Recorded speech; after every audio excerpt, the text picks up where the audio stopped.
gentlemen present. Terrorism is fundamentally an attack on the state.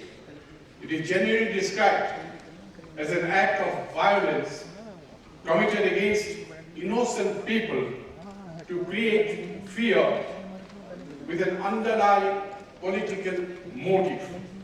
Common perception of terrorism is made up of certain elements which are as follows. Terrorism is violence or the threat of violence against ordinary civilians, against their life, their property, their well-being. Terrorist acts do not distinguish between an intended target and bystanders or between different groups of bystanders. Terrorists strike indiscriminately. Terrorism is a means to attain a political goal which allegedly could not be attained by ordinary lawful means within the context of the established constitution and order. Terrorist acts are usually part of a strategy. They are carried out by organized groups over a longer period of time. Terrorist acts are often perpetrated against persons who have no direct influence upon or connection with the intended result of those acts, namely the ordinary civilians. The purpose of terrorist act is to create fear in order to establish conditions which the perpetrators' opinion should further their cause. Terrorism is intended to humiliate fellow human beings. There is a difference of opinion as to whether terrorism and insurgency stand on the same footing. Although the analysts opine that both are different concepts and they have different goals, yet the underlying element in insurgency also is terrorism, for there is an effort to create terror, to create fear amongst the general public and the common people by making demand and extorting money, demanding and terrorizing the people to give food, shelter, and to act as a messenger of these groups. Acts of terrorism are perceived as crimes by the large number of people. Most of the countries around the world are affected by terrorism.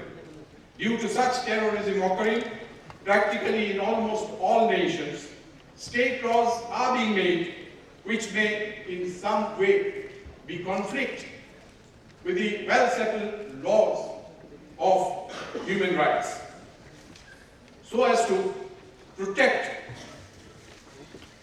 the common people and also to combat terrorism. This is because of the fact that terrorism is practically destroying the very fabric of the society that we live in. India as a country is now being troubled with militant and terrorist activity, and internal security is threatened by various terrorist organizations which are sought to be contained by the Indian security and armed forces as they have assumed threat to the national security itself. In fact, terrorism and its effect on the state has now become a global issue. Many of the countries are facing the problem from internal terrorism or terrorism masterminded from cross-border countries.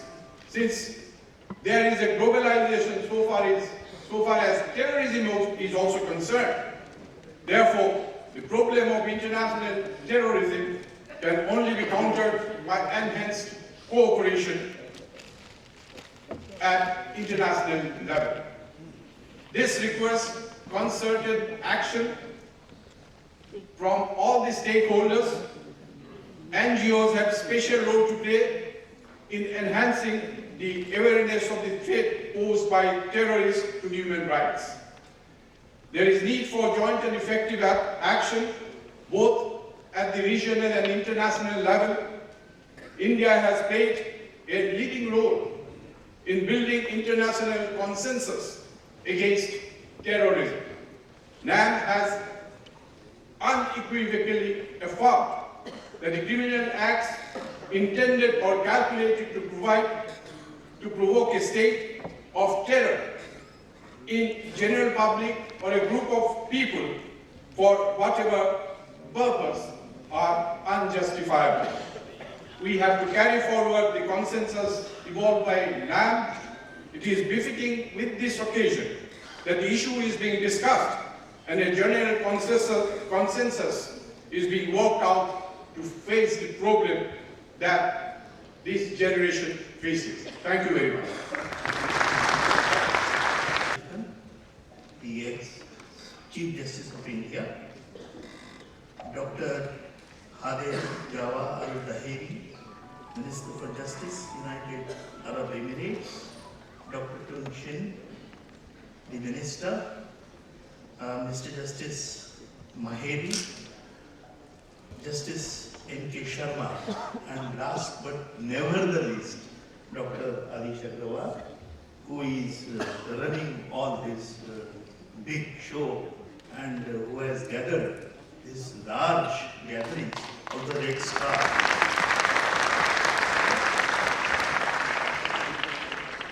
As a matter of fact, when I started knowing Dr. Aggarwala, I knew the spirit of tremendous enthusiasm and the spirit of tremendous cooperation in this person. I heartily congratulate Dr. Aggarwala. I heartily congratulate the organization with which I have been associated. I in fact led a delegation of this international jurists in China when I was in Supreme Court. And that was a great success in knowing about the Chinese judiciary and everything else. Insofar as the main theme of the conference is concerned, I am of the firm opinion that a terrorist does not have a religion. So it is entirely wrong to connect terrorism with any religion. Terrorist knows no religion. He has no religion. A terrorist is a terrorist, and a terrorist must be eliminated at all the prices, at all the risk.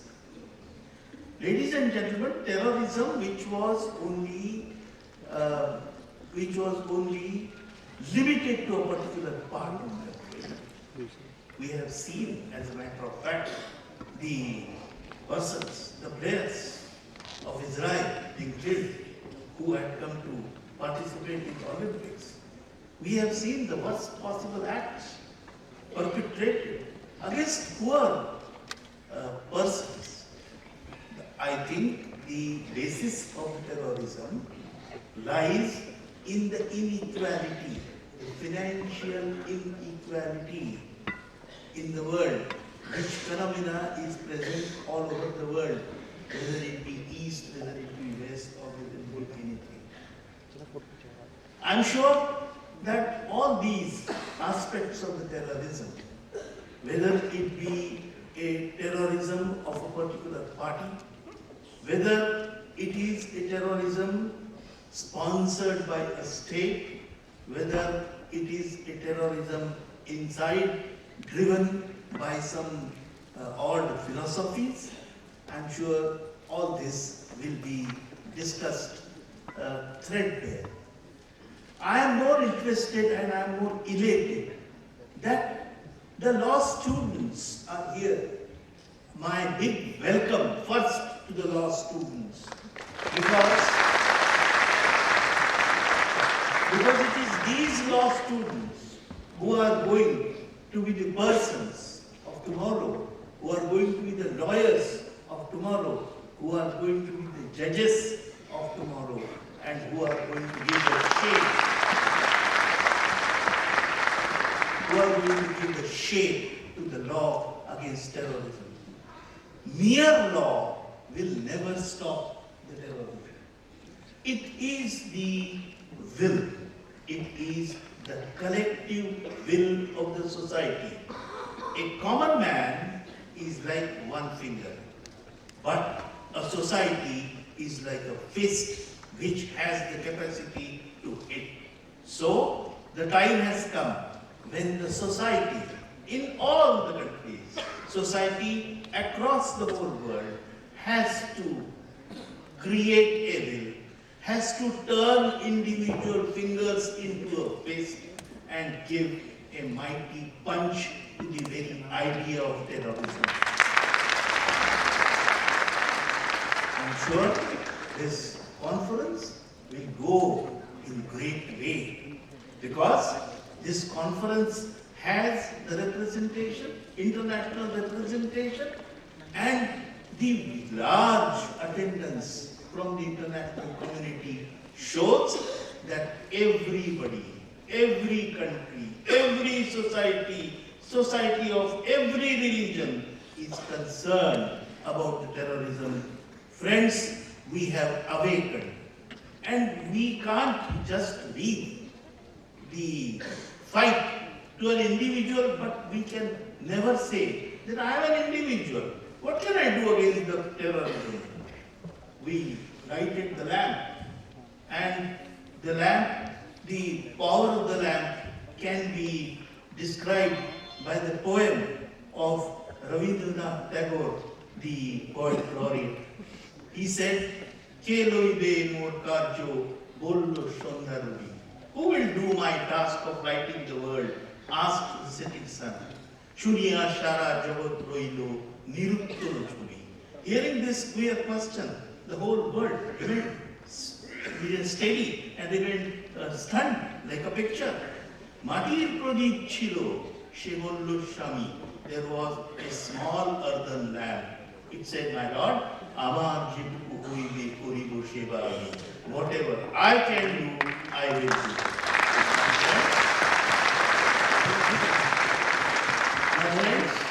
Each of you, I appeal to be the lamp. Each of you, I appeal to light this world. Each of you, I appeal to help fight the cause of terrorism. Thank you.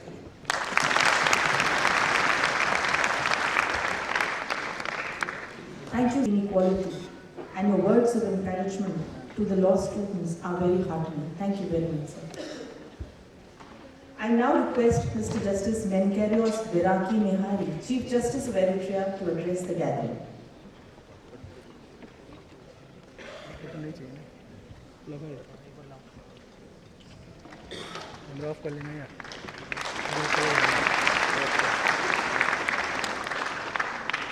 Esteemed organizers, distinguished guests and participants, ladies and gentlemen, allow me at the outset to express my sincere gratitude to the organizers of this conference for giving me the honor to forward some highlights on an important topic: human rights and terrorism. Human rights are the rights which are possessed by all human beings, irrespective of their race, caste, nationality, sex, language, religion, simply because they are human beings. They are synonymously called fundamental rights, or basic rights, or natural rights. As fundamental rights, they must not be taken away by any legislator or any act of government or any other body. Members of the UN have committed themselves to promote respect for and observance of human rights and fundamental freedoms. Under the first category, which is universal protection of human rights occupy a significant place in the UN Charter. The preamble of the Charter reaffirms faith in the fundamental human rights and the dignity and worth of human persons. It is one of the purposes of the United Nations to achieve international cooperation in solving international problems of economic, social, international problems of economic, social, cultural, or humanitarian character, and in promoting and encouraging respect for human rights and fundamental freedoms for all, without distinction as to race, sex, language, or religion. Although there still is some controversy, the majority view probably would be that human rights have already become legal rights. This is, among other things, due to the adoption of the Universal Declaration of Human Rights and coming into effect of the International Bill of Human Rights. The World Conference on Human Rights, which was held at Vienna on the 14th between 21st June of 1993, is regarded as a great landmark in the field of human rights accomplishments. According to the then Secretary General Firoz Ali, it has forged a new vision of global action for human rights into the next century. The Vienna Declaration adopted by the conference has been described as a kind of second universal declaration of human rights. One of the greatest achievements of this declaration is its focus on the calamity of terrorism. The declaration called upon the international community to enhance cooperation to combat terrorism. It also notes that terrorism and its linkage in some countries to drug trafficking are aimed at the destruction of human rights, democracy, territorial integrity, security of states, and destabilizing of legitimately constituted governments. Almost 7 decades have elapsed since the establishment of the United Nations, and undoubtedly the world has witnessed significant socio-economic and technological advancement. And yet, it's evident that the United Nations has not succeeded in its paramount mission of saving humanity from the scourge of war, poverty, and terrorism. The United Nations system, as has been repeatedly pointed out, is indeed outdated.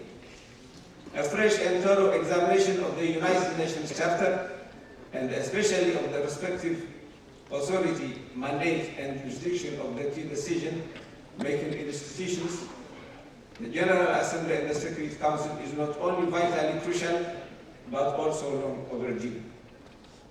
The future of humankind can only be ensured in a meaningful way when and if the world community embraces fundamental change in the United Nations system in a way that the underlying causes for perpetuating injustices, disrespect of human rights, poverty, and development, and violent conflicts, including terrorism, can be addressed properly. Thank you.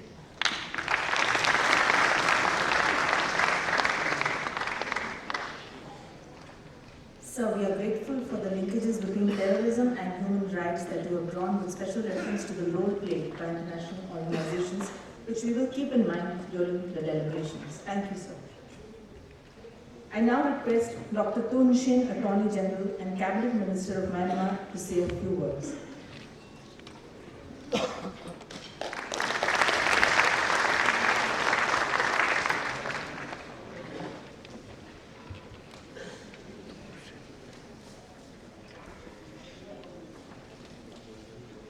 Excellencies, distinguished guests, ladies and gentlemen. I bring to you greetings from His Excellency U Thein Singh, President of the Republic of the Union of Myanmar, and the people on this auspicious occasion of the International Conference of Jurists. May I now have the honor of reading the President's message to you. It reads, esteemed participants of the conference, on this auspicious occasion of the International Conference of Jurists in New Delhi, Republic of India, I wish to extend warm greetings of myself and the people of Myanmar to all participants and wishing the conference every success in the deliberation of various legal subjects that are in the limelight of the world legal community. The International Conference of Jurists has been organized by International Council of Jurists, All India Bar Association, and the Indian Council of Jurists. The holding of the conference is indeed a very timely one. Today, the world has been facing the consequences of globalization and as extreme modernization, economic independence, unprecedented advancement in information technology, and so forth. No single country can overcome the challenges alone, but only can do so collectively. As modernization and globalization grow, their challenges are to be met collectively. One of such challenges is terrorism, and the other is human rights. Esteemed participants of the conference, terrorism has been a concern of the world community and the United Nations. Challenges of terrorism can be seen all over the world. It has no boundaries and neither does it have limits where activities are curtailed. This challenge cannot be faced by one state alone, but rather it needs collective action to combat it, and thus jurists from all over the world endeavor to combat this challenge together with law enforcement. Since it is necessary to combat it universally, multilateral conventions have emerged as early as 1963 with the hijacking of airplanes, necessitating the drafting and coming into legal effect of the Tokyo Convention 1963. However, even in the area of terrorist hijacking, this convention does not cover to meet the legal issues of the times. Thus, Convention for the Suppression of Unlawful Seizure of Aircraft, signed at The Hague on 16 December 1970, came into force.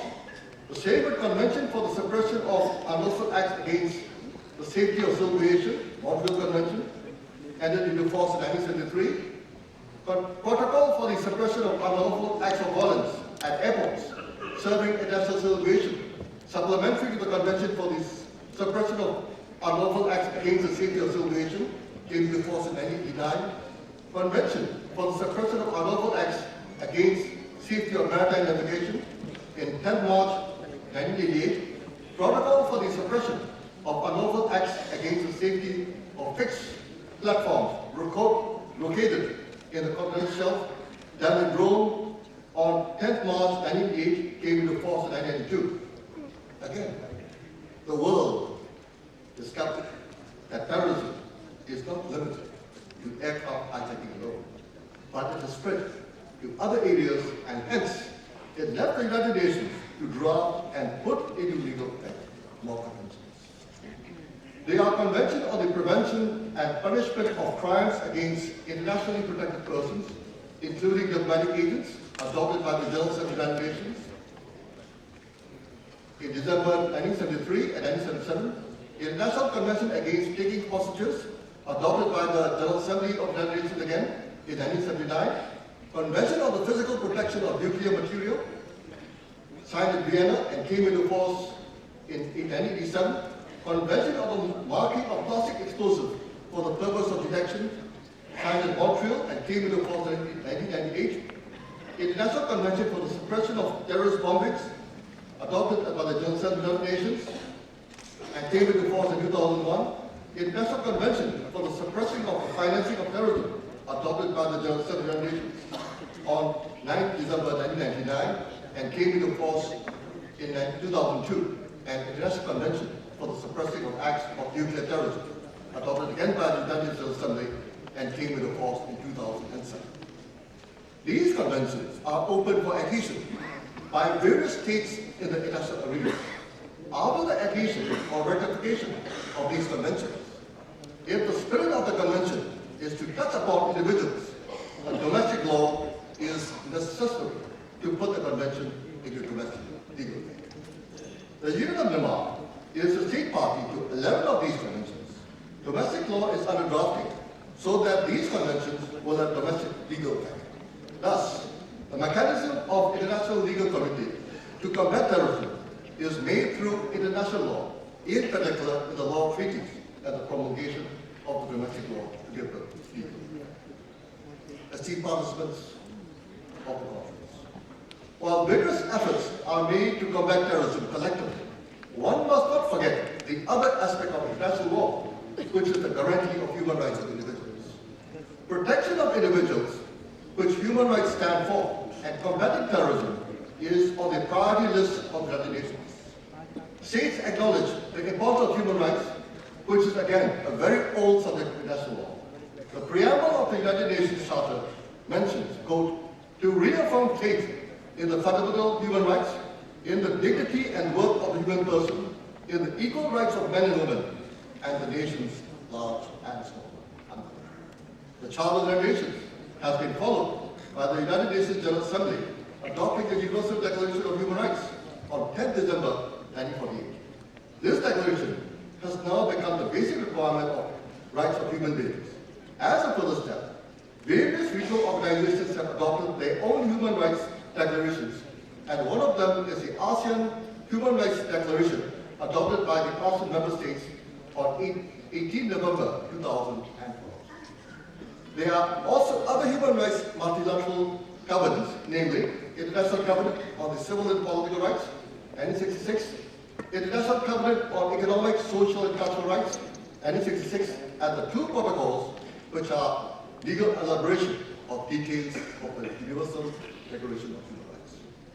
Esteemed participants of the conference, the legal aspect of combating terrorism and the right to have human rights are two different kinds of legal jurisprudence.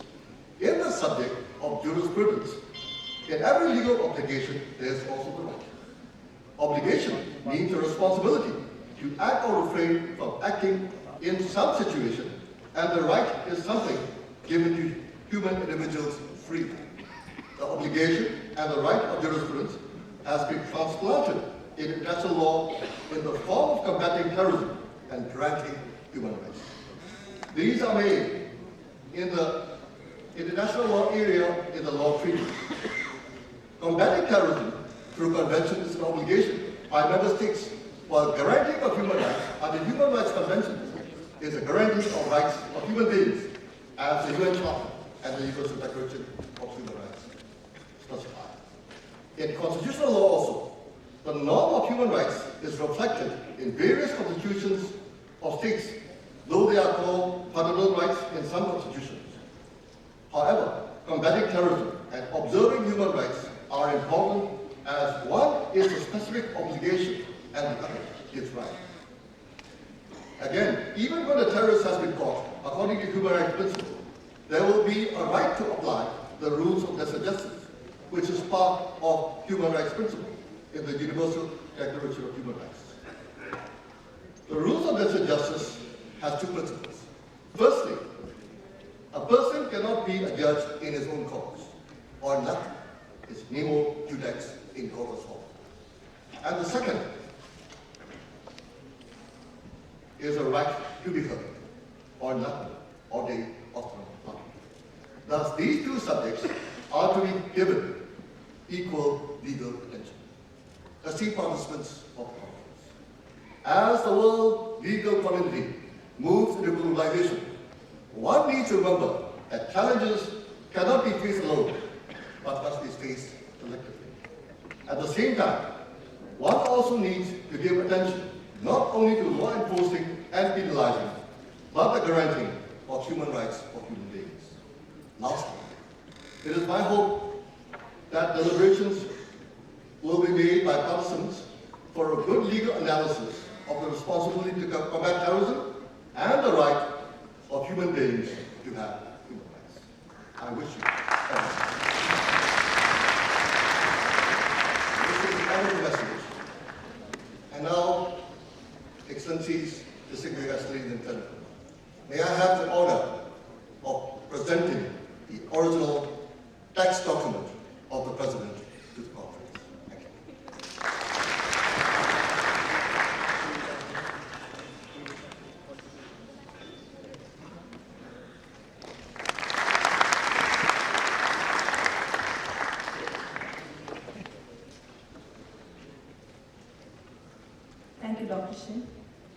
Dr. Shin has rightly pointed out that mere international conventions do not serve the purpose unless countries honor their international obligations and promulgate their domestic laws which are binding on individuals. Thank you. We are also grateful for the address of the President of Myanmar, which Dr. Shin has just presented to Dr. Adish. We would request Dr. Shin to kindly read out the address. I'm grateful for the address. I now request Mr. Hadef Al-Dhaheri, Minister of Justice, United Arab Emirates, to address the gathering.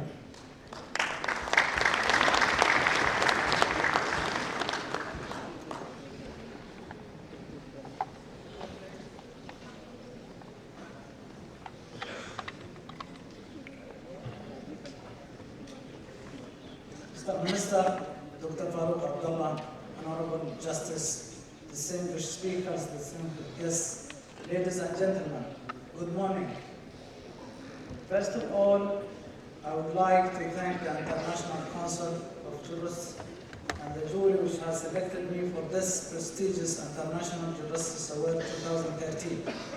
It is indeed an honor and a privilege to be selected for this award, which I am extremely happy to accept at this ceremony. The privileges and honors that come with this award to be conferred upon me by the President of the International Council of Jurists carries with it heavy responsibility, not only upon me, but also upon all the recipients of the award in the past and in the future, to keep momentum of judicial drive worldwide for justice, equality, human rights, and better standards of life for all without distinction as a race, language, or religion. The improvement of standard of living of people shall raise the hopes and aspiration of young people for better life and bright future. It will prevent them from falling into the trap of hopelessness and will keep them away from getting involved in all acts of violence.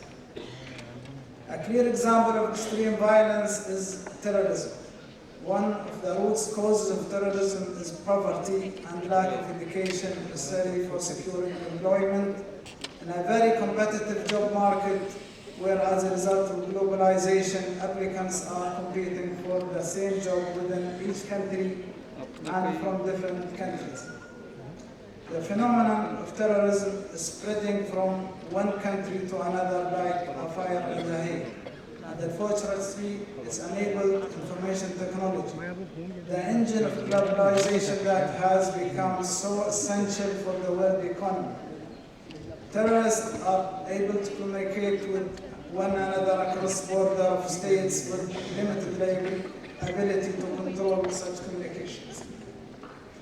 Terrorism has benefited from information technology and has become one of the persistent and urgent issues of globalization that require the attention and resources of world community. The United Arab Emirates is a responsible member of the world community, committed to uphold and respect the Charter of the United Nations and other international legal instruments governing the conduct of states, as joint members of the world community in the fighting against terrorism.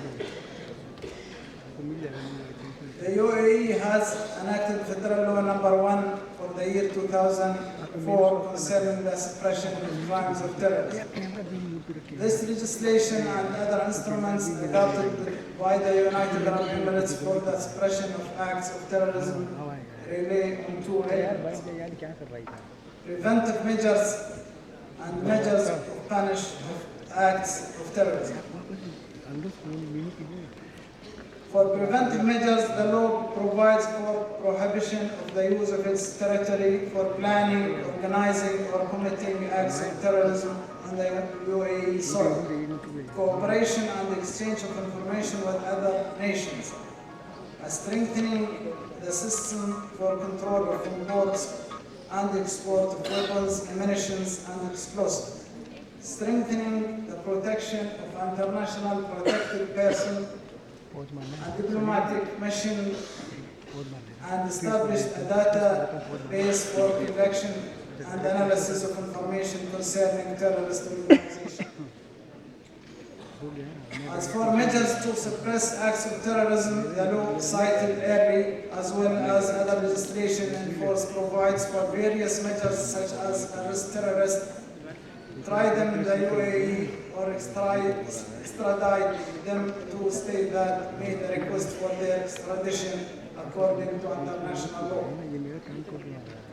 Such measures include the protection of those officials working in criminal justice, the protection of sources of information and witness of crimes of terrorism, assistance to victims of crimes of terrorism, and regional and international cooperation for the prevention and suppression of crimes of terrorism and exchange of expertise with other countries. The law mentioned earlier also prohibits the financing of terrorist activities. And law number 4 for year 2002 concerning money laundering forbids money laundering from any illegal activities, including terrorism. The UAE has established a national committee in charge of international obligation in the area of terrorism, such as the International Agreement for the Suppression of Acts of Terrorism and the Security Council Resolution 1373 concerning the prohibition of financing of terrorist acts and implementation of the recommendations of Financial Action Task Force. I take this opportunity to emphasize that not only terrorism should be a cause for concern to the world community, but there are other issues which pose challenges to the judiciary all over the world as a result of globalization. The phenomenon of globalization has transformed domestic legal issues into international ones, affecting everyone on this planet.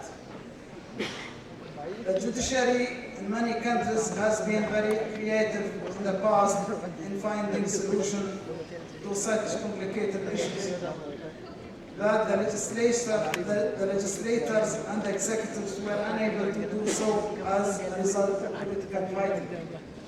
At the present time, the judiciary has to be more creative as the issues posed by globalization have become even more difficult because such issues no longer recognize international boundaries and governments no longer can stop them at their borders, and so they affect the whole world.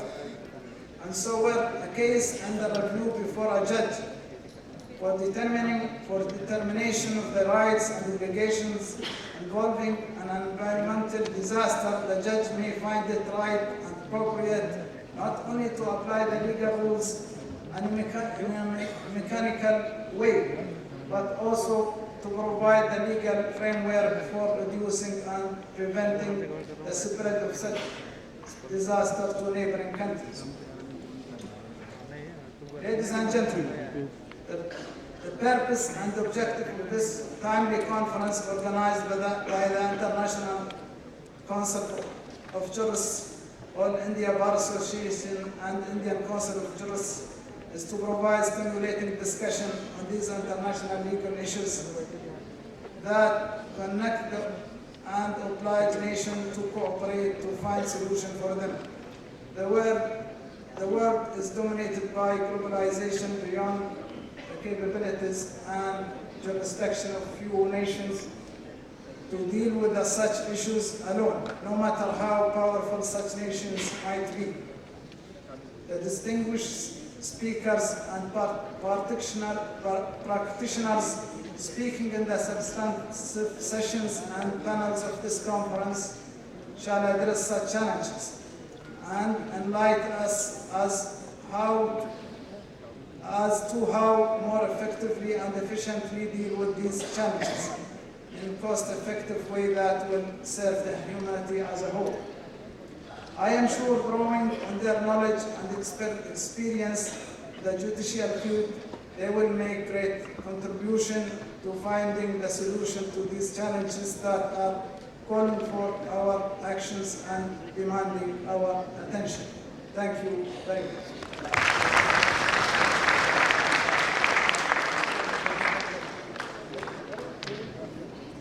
Thank you, sir. You have rightly pointed out that curbing illegal money laundering would curtail international terrorism by striking at its very financial support. Thank you, sir.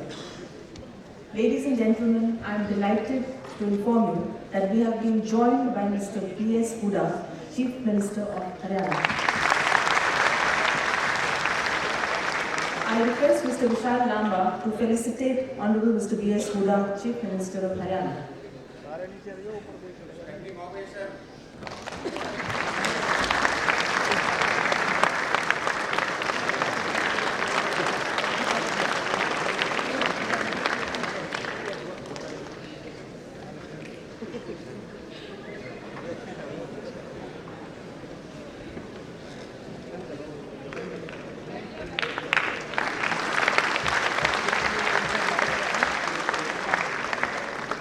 Welcome, sir.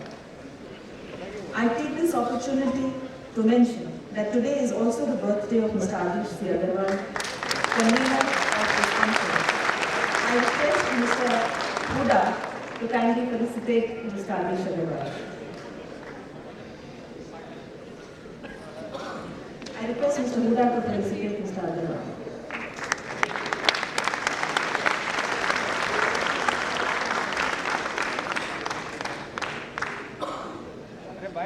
Still.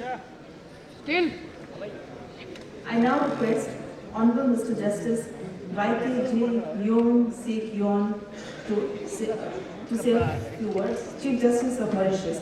But before that, I would request the child prodigy Master Apur Om, age 17 years, who has a hearing and a speaking disability, to present his painting to the Chief Justice of Mauritius. भाई ऊपर कोई नहीं जाएगा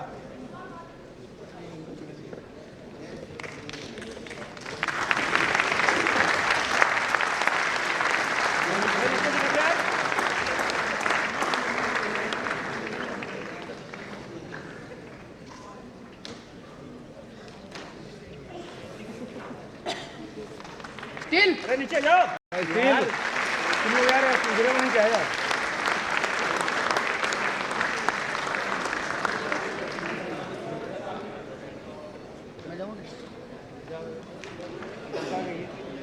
अरे यार हाथी नहीं रहा है तो स्टेज ले जाओ नीचे यार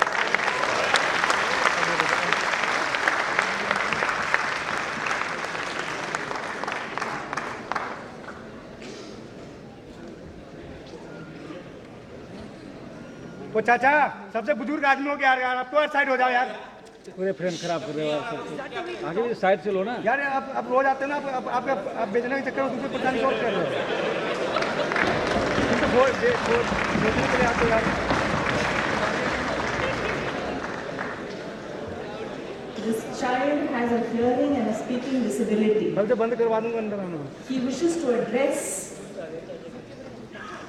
Mr. Justice Yeung Sik Yeon. I will read out the message from him.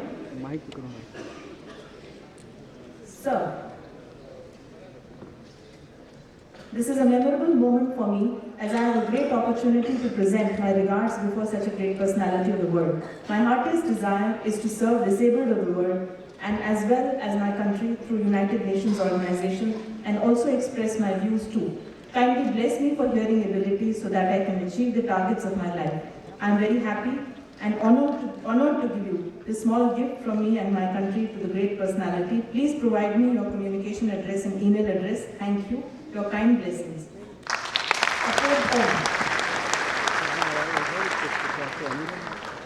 दूसरी में लगाना यार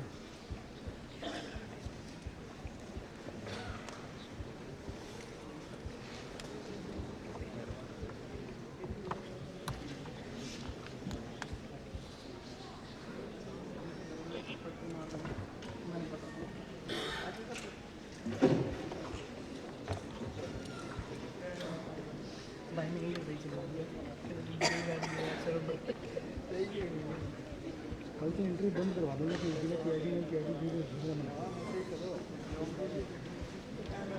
I would request Mr. Justice Yeung to kindly address the audience.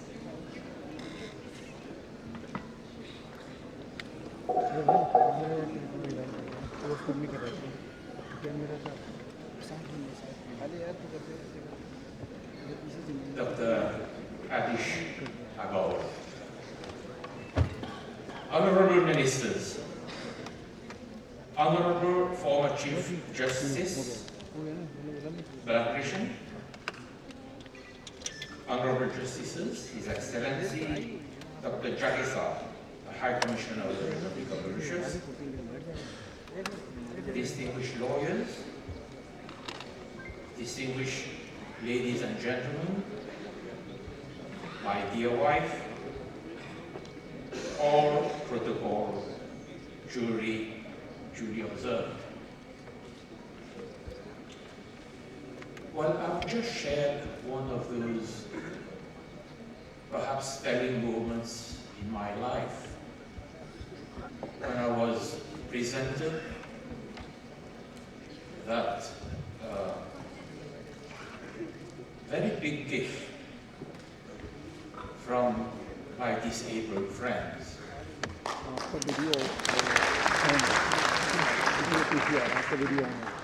This gift has a very special significance to me.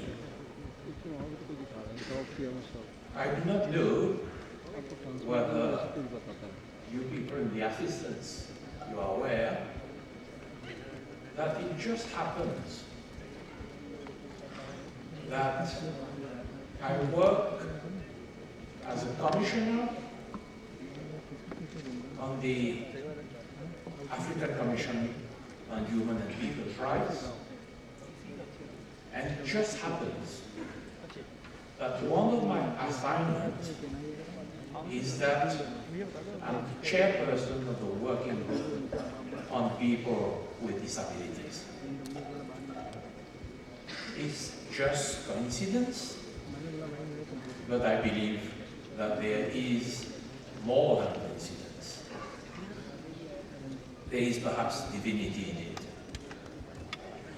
So let me first avail myself of this opportunity to thank the organizers of this conference for inviting me to attend this event, and also for granting me the prestigious International Jurists Award.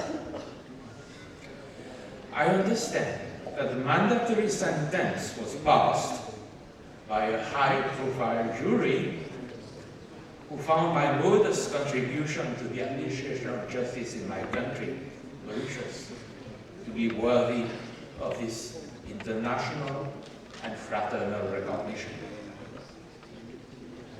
I'm thankful that you have chosen the judiciary of Mauritius, the more so since this will likely be the last recognition of some importance for my life passion, as I prepare to leave the judiciary as Chief Justice of Mauritius at the end of this year.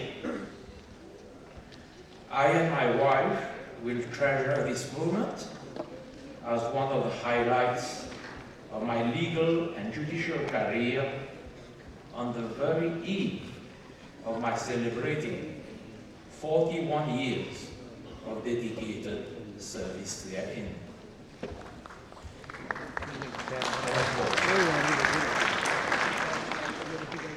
We all speak of anniversaries, isn't it, Dr. Paul?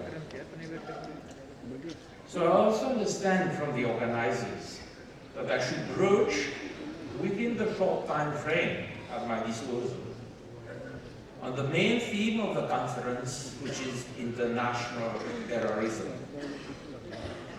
Now that assignment is like mission impossible, but I shall try to give justice to the request. So the phenomenon of terrorism reached a level never paralleled before with the tragic events of September 11, 2001. Since then, we have had the tragic killings in the Mumbai hotel a few years back, and in the Kenyan shopping mall this year, which have shocked the entire world. The word terrorism has become one of the most used terms in international relations. Strangely enough, there is no accepted universal definition of that word, although there exists a multitude of definitions, declarations, and conventions on terrorism. There is no established set of comprehensible, unambiguous, and universally accepted criteria on what constitutes an act of terror.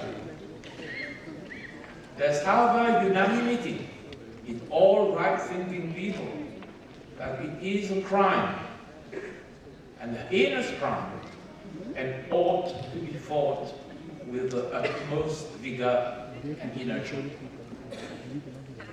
The existing definitions are built around various characteristics of terror. Some definitions focus on the modes of operation. Others stress on the motives of the terrorist actions or the declared aims of the terrorists. But all the definitions emphasize the use of violence as a preferred mode of reaching the desired goals, as well as the indiscriminate choice of the victims, who are usually among the civilian population. The majority focuses on the political character of the terrorist movements, and the use of threats and other psychological pressures to provoke anticipated reactions. But the basic underlying problem with the universally accepted definition remains the question of subjective perception, whereby one man's terrorist is another man's freedom fighter. NATO's definition of terrorism appears to me to be the most realistic. I shall quote: "Terrorism is the unlawful use or planned use of force or violence against the individuals or property in an attempt to coerce or intimidate governments or societies to achieve political, religious, or ideological objective."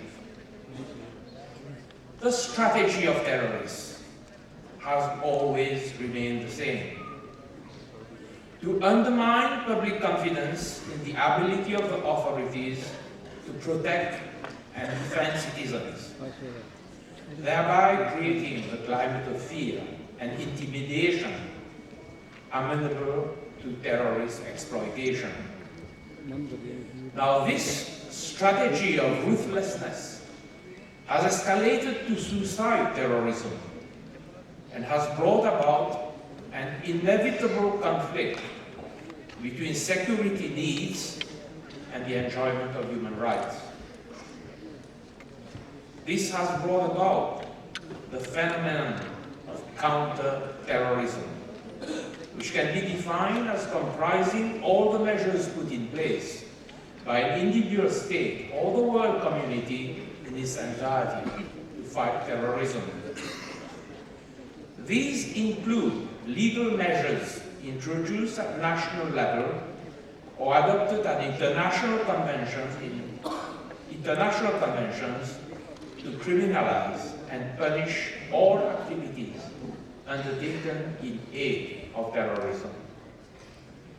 It will also include exchange of information and military and police strategies that are crafted to neutralize terrorists. The United Nations Convention Against Transnational Organized Crimes, for example, provides for a number of measures aimed at ensuring the cooperation of states parties to fight international crimes. These are namely extradition, transfer of sentenced persons, mutual legal assistance in investigations, prosecutions and legal proceedings, joint investigations, transfer of criminal proceedings, law enforcement cooperation, collection, exchange, and analysis of information on the nature of organized crime. The successful implementation of those measures must obviously go through a process of genuine and sincere endeavor of all states parties to eradicate terrorism and transnational crimes. I would like here to say a few words on the root cause of terrorism. To understand and fight against it, one must know what causes a person to turn into a terrorist. And here, I join myself with the views of the Honorable Minister of Justice of the United Arab Emirates. There is a need to adopt a poverty eradication approach as a prerequisite to eradicate terrorism and transnational crimes. There is a saying that man does not live only on bread, but on the Word of God. He suggested that bread comes first and the Word comes second.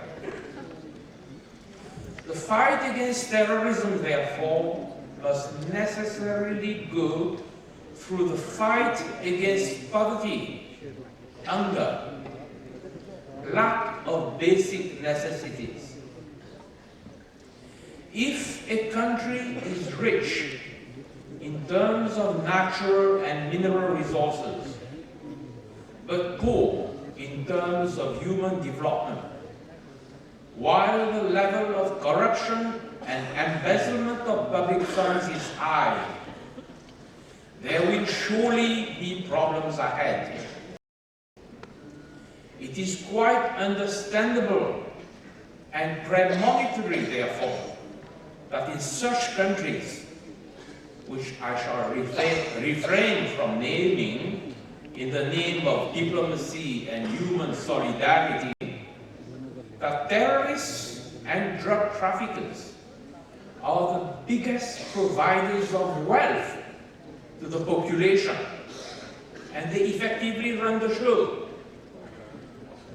It is therefore high time that the international community focus on the great need for development programs to provide education, healthcare, including HIV/AIDS programs and the eradication of endemic diseases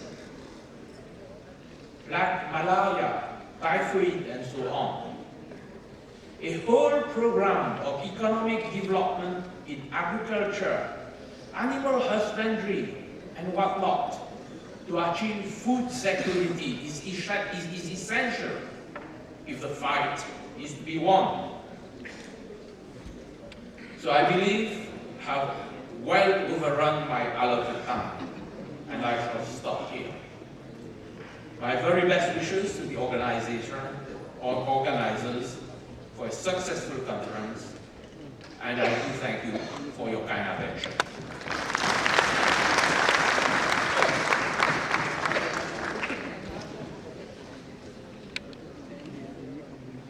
Thank you, sir. You very beautifully set out the causes and forms of terrorism. Now I request Mr. Bhupinder Singh Hooda, Chief Minister of Haryana, to kindly address the gathering.